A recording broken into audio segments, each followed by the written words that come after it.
La deuxième épître de Paul aux Corinthiens revêt un caractère personnel, autobiographique. Nous trouvons Paul et le paradoxe des situations avec lesquelles il fut confronté. La force dans la faiblesse, patience dans les tribulations, attristé, toujours joyeux, n'ayant rien et possédant tout, et beaucoup d'autres aspects cités dans les chapitres 1, 4, 6, 11 et 12 de cette lettre.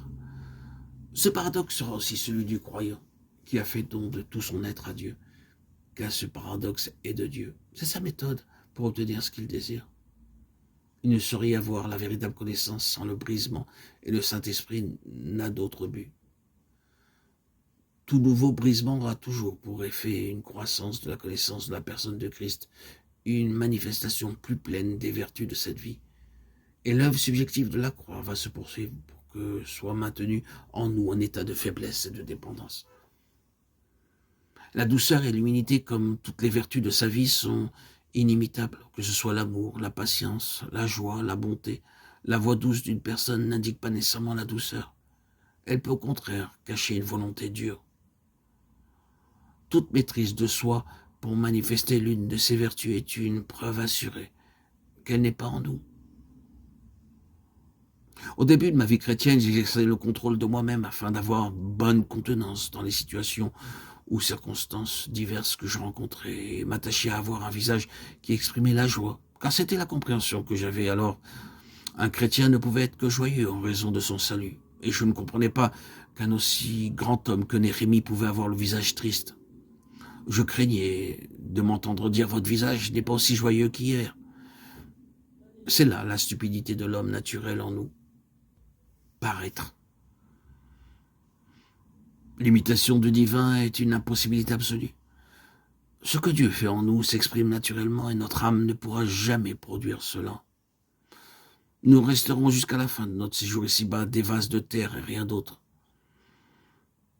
Ne pensons pas que par notre nouvelle naissance, Dieu fait de nous des personnes exceptionnelles. Il est vrai que nous sommes une nouvelle création, mais nous serons bien des fois les propres témoins des velléités de la vie naturelle et de la corruption qui habite en nous. La sagesse de Dieu consiste fort justement à nous révéler combien faibles et incapables nous sommes. Et c'est là l'une des raisons des mesures disciplinaires auxquelles il nous soumet. Combien de craintes et d'appréhension pouvons-nous éprouver dans certaines situations, et Satan de nous souffler que la crainte, ce n'est pas la foi, cela tend à nous décourager et nous abattre. Mais avons-nous entendu les cris de David dans les psaumes 142 et 57 et dans beaucoup d'autres? Que pensons-nous? Était-il sans foi? Il était le oint de Dieu, le chantre agréable d'Israël, l'Esprit de l'Éternel parlait par lui. De Samuel 23, 1 et 2. Quant à Paul, nous étions excessivement accablés et désespérions de conserver la vie. 2 Corinthiens 1, 8. Tant que nous ne sommes pas passés par ce brisement, nous ne comprenons pas que nous resterons toujours dans des vases de terre. À ce stade, nous sommes encore d'un bel albâtre.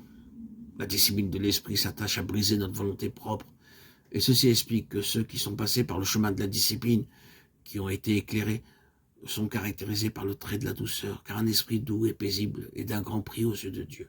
1 Pierre 3, 4. Il est le fruit d'une marche dans les voies et la lumière de Dieu en toute soumission et obéissance. Il faut laisser le temps au Saint-Esprit d'accomplir son œuvre en nous avant que ne commence à se manifester l'odeur de sa vie par le moyen du vase.